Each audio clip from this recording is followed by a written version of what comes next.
உங்கள் மனம் புதிதாகிறதுனாலே மறுரூபமாகுங்கள். ரோமர் 12:2 வசனம் சொல்லுகிறது, மனம் புதிதாகிறதுனாலே மறுரூபமாகுங்கள். அப்போ ஆண்டவரே என்னை மாற்றுங்க, ஆண்டவரே எனக்கு இதை செய்யுங்க, ஆண்டவரே அதை செய்யுங்க, ஆண்டவரே. ஆண்டவர்கிட்ட நிறைய காரியத்திற்காக ஜெபிக்கிறோம்.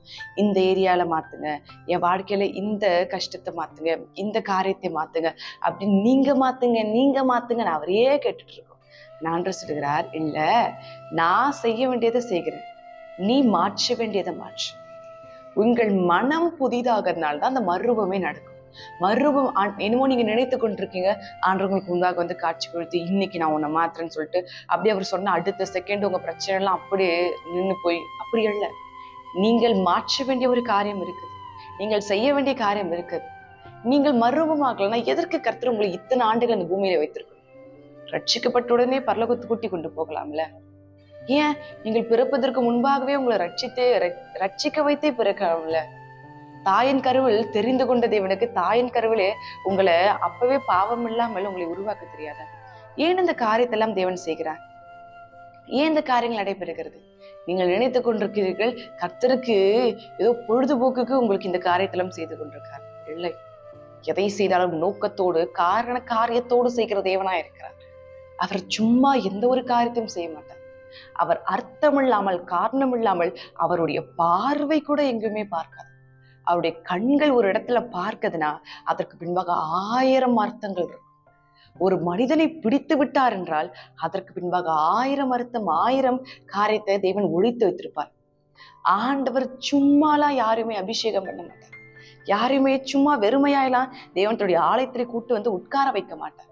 யாருடைய காதுகளிலும் சும்மாலாம் இந்த வார்த்தைகள் போகாது. கர்த்தர் ஒரு விஷயத்தையுமே அத்தனை காரியத்தோடு அத்தனை அர்த்தத்தோடு செய்கிற தேவனா இருக்கார். அப்பேற்பட்ட தேவன் மத்தியிலே உலாவிக் கொண்டிருக்கார். அப்ப அவர் சொல்றார், மனம் புதிதாகிறதுனாலே என்னவா மறுரூபமாகும். அப்ப என் வாழ்க்கையை மாத்துங்க ஆண்டவர், இதை செய்யுங்க ஆண்டவர், அதை செய்யுங்க.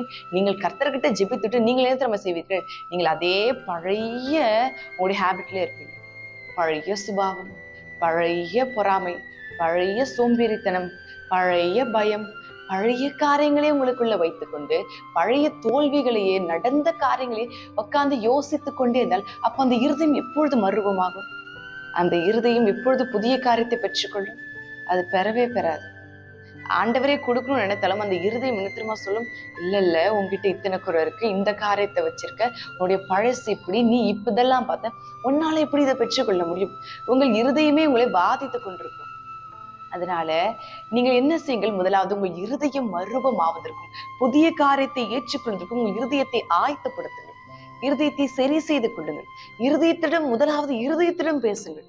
நீ புதிய காரியத்தை பெற்றுக்கொள்ளணும், உன் வாழ்க்கை மறுரூபமாக போகுது, கர்த்தர் உனக்கு பெரிய காரியத்தை வச்சிருக்கார், பழைய காரியத்தை தூக்கி போடு, பழைய காரியத்தை விட்டு விடு, புதிய காரியத்தை சுதந்திரத்துக்குள். ஆமாம், பழைய வாழ்க்கைக்கும் புதிதாக நீங்கள் அடைய போகிறதும் புதிதாக உங்க வாழ்க்கை மறுரூபமாகிறதும் அப்படியே கம்ப்ளீட் ஆப்போசிட் தான். அதை முதலாவது இருதய அளவிலே ஏற்றுக்கொள்ளுங்கள்.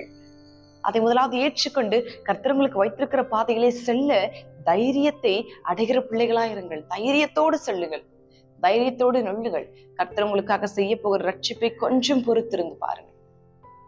மனம் முதலாவது புதிதாகணும். மனம் புதிதாகாமல் உங்களுக்கு மறுரூபம் இல்லை. மனம் புதிதாகாமல் உங்களுக்கு எந்த காரியமும் இல்லை. இருதயம் முதலாவது புதிதாகணும். இருதயம் முதலாவது சகலவற்றையும் ஏற்றுக்கொள்ளும். இருதயத்துல முதலாவது நீங்கள் நிர்ணயித்துக் கொள்ளுங்கள், என்ன செய்ய போகிறீர்கள், என்ன முடிவெடுக்க போகிறீர்கள், எது வேண்டும் எது வேண்டாம். வெளி பிரகாரமா நிறைய தடவை நம்ம மனிதர்களுக்கு வேஷம் கொடுக்கிறோம். அதல்ல, முதலாவது இருதய அளவுல உங்களுக்கு என்ன வேண்டும் என்ன வேண்டாம், எது சரி எது தவறு. கர்த்தருடைய வார்த்தை என்ன சொல்லுகிறது, என்னுடைய வாழ்க்கையில் நான் என்ன பெற்றுக்கொள்ள போகிறேன், அதை முதலாவது இருதயத்தில் நிர்ணயம் பண்ணிக் கொள்ளுங்கள். அது மறுரூபமாகும் பொழுதுதான் உங்களுடைய வாழ்க்கை மறுரூபமாகும். நீங்கள் வாழ்க்கையே மாறல, வாழ்க்கை நீங்கள் மாறாமல் வாழ்க்கை மாறாது. நீங்கள் மாறாமல் காரியங்கள் அங்க மாற்றப்பட முடியாது. முதலாவது இருதயத்தில் நிர்ணயம் பண்ணிக் கொள்ளுங்கள். அதைத்தான் வசனம் சொல்லுகிறது, மனம் புதிதாகணும். இன்றிலிருந்து ஒரு புதிய இருதயத்திற்காக தேவனிடம் ஜெபிங்க. இன்றிலிருந்து ஒரு புதிய காரியத்திற்காக கர்த்தரிடம் ஜெபிங்க. இன்றிலிருந்து ஒரு புதிய விஷயத்திற்காக தேவனிடம் உங்க வாழ்க்கையை ஒப்பு கொடுத்து அவருக்காக காத்துங்கள். இப்பொழுது தேவன் உங்க வாழ்க்கையில செய்ய போகிற புதிய காரியத்தை நீங்கள் பெற்றுக்கொள்ள போகிறீர்கள். வாங்க ஒரு விசை நம்ம தேவனை நோக்கி ஜெபிப்போம். யாராவது இருந்து கொள்ளுங்கள். இன்றைக்கு புதிய காரியத்தை வாழ்க்கையில செய்யுங்க. ஆண்டவரே, என் இருதயத்தை புதிதா மாற்றுங்கள் நீங்கள் கேட்கும் பொழுது கர்த்தர் இப்பொழுதே உங்களுக்கு அந்த காரியத்தை செய்து முடிக்க போதுமானவராக இருக்கிறார். ஒரு விசை அவரை நோக்கி ஜெபிப்போம். மகிமையின் ராஜாவே உமக்கு ஸ்தோத்திரம் ஆண்டவரே. என் மீட்பராகிய தேவனே உமக்கு ஸ்தோத்திரம் ஆண்டவரே. சர்வத்தையும் செய்யும் என் ஆண்டவரே உமக்கு நன்றி அப்பா.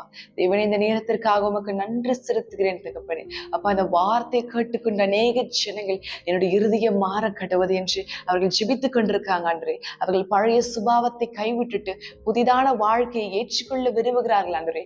புதிய பாதை, புதிய காரியத்தை ஆண்டவரே, புதிய விஷயம் செய்வேன் என்று சொல்லியிருக்கிறேன் ஆண்டவரே. அப்ப சகலபட்சம் புதிதாக்குவேன் என்று வாக்கு பண்ணி ஆண்டவரே.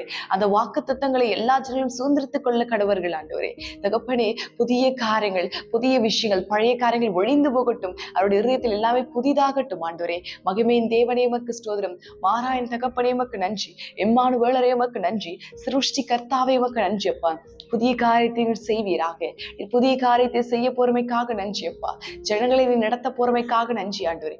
அபிஷேகத்தால் நிறைத்தரல போறமைக்காக நன்றி அப்பா. அந்த பழைய வாழ்க்கை, பழைய சுபாவம், பழைய காரியங்கள் எல்லாம் முடிந்து போக கடவுது. புதிய காரியத்தை செய்வீராக. புதிய விஷயத்தை செய்வீராக. மகிமையான காரியத்தை உங்க வாழ்க்கையில செய்து கொடுக்க போறமைக்காக உமக்கு நன்றி அப்பா. அன்பின் தேவனே, அபிஷேகம் நிறைந்தவரே, ஆளுகை நிறைந்தவரே, இப்பொழுதே இந்த புதிய காரியங்கள் உங்க வாழ்க்கையில செய்துங்க ஆண்டவரே. மகிமையான காரியங்கள் கொடுக்கப்படுவதாக. ஆச்சரியமான காரியங்களை செய்யுங்க ஆண்டவரே. அப்ப அது இருதயம் புதிய காரியத்தை ஏற்றுக்கொள்ளட்டும். பழைய நிர்புசாரங்கள், சோம்பேறித்தனங்கள், பயங்கள், குறைவுகள், குற்றங்கள், அவர்கள் செய்த பழைய, அவர்கள் பார்த்து, அவர்கள் எதிர்கொண்டு, அவர்கள் கடந்து வந்த பழைய கசப்பான வாழ்க்கை, அது எல்லாவற்றையும் மறந்து போகட்டும் ஆண்டவரே. அது எல்லாவற்றையும் அவர்கள் விட்டு விடட்டும் ஆண்டவரே. இப்பொழுது புதிய காரியத்தை செய்வீராக. இப்பொழுது மகிமையான காரியத்தை செய்வீராக. இப்பொழுது பெரிய காரியத்தை உங்க வாழ்க்கையில் செய்து பெரிய பெரிய விஷயங்களை செய்ய போறமைக்காக உனக்கு கோடி கோடி கோடி கோடி கோடி கோடி ஸ்தோத்திரம் ஆண்டவரே. தகப்பனே, ஜனங்கள் ஒவ்வொருவரோடும் கூட இருங்க. அவர்களை நிரப்புங்க, அவர்களை அபிஷேகிங்க, அவர்களை ஆளுகை செய்யுங்க, அவர்களோடு கூட இருங்க ஆண்டவரே. சகலவற்றையும் செய்ய போறமைக்காக உமக்கு ஸ்தோத்திரம் ஆண்டவரே. சர்வத்தையும் செய்ய போறமைக்காக உமக்கு நன்றி ஆண்டவரே. தகப்பனே, கூட இருங்கப்பா. ஒவ்வொரு பிள்ளைகளையும் ஆசீர்வதிங்க. ஒவ்வொருவரோடும் கூட இருங்க ஆண்டவரே. எல்லாருடைய வாழ்க்கையும் நீர் பூரணமாய் திருப்தியாய் நடத்த போறமைக்காக, அவர்களை பலப்படுத்த போறமைக்காக, அபிஷேகம் செய்ய போறமைக்காக உமக்கு கோடி கோடி ஸ்தோத்திரம் ஆண்டவரே. இயேசு கிறிஸ்து நாமத்தினாலே ஜெபிக்கிறேன். ஜெபம் கேளும் ஜீவனுள்ள நல்ல பிதாவே.